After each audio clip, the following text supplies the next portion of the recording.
The account of Noah and the ark is one of the most widely known events in the history of mankind. Unfortunately, like other Bible accounts, it's often taken as a mere fairy tale. The Bible, though, is the true history book of the universe. In that light, the most asked questions about the ark and flood of Noah can be answered with confidence. Let's take a look at the true story of Noah and the flood. Even though God forgave Adam and Eve of their sin, and even though they still had to live with the punishment and consequences of their sin, more humans were born with a sin nature. In fact, every human was born sinful. Genesis 6 explains the exact condition of the world at the time.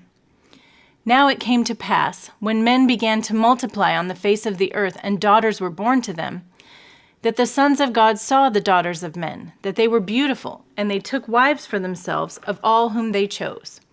And the Lord said, My spirit shall not strive with man forever, for he is indeed flesh. Yet his days shall be 120 years.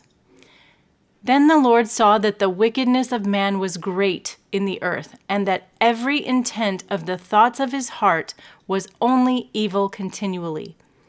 And the Lord was sorry that he had made man on earth, and he was grieved in his heart.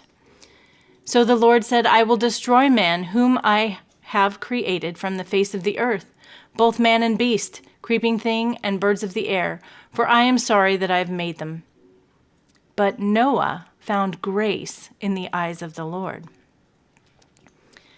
So we see mankind has multiplied like God told Adam and Eve to do. We have lots of people now. What does the verse in red say? Let's read it. Then the Lord saw that the wickedness of man was great in the earth, and that every intent of the thoughts of his heart was only evil continually. Does that verse leave any room for mankind to be okay enough? No.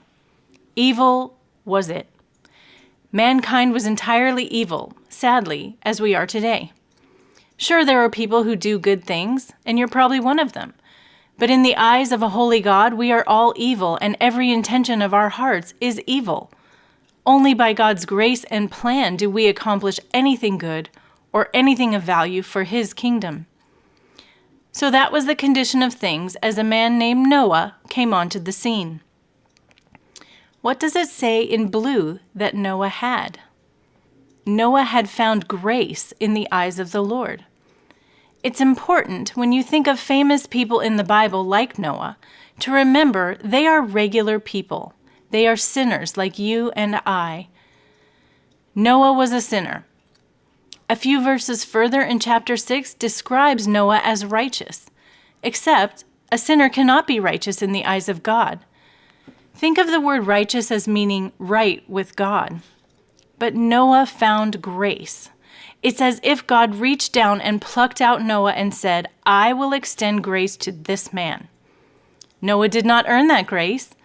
He may have behaved better than his peers in general, but notice God was looking at the thoughts of mankind, not just the actions. Noah, being a sinner, would also have sinful thoughts too. The only thing that made Noah a righteous man was that God chose him. God extended grace to him, and that made Noah righteous.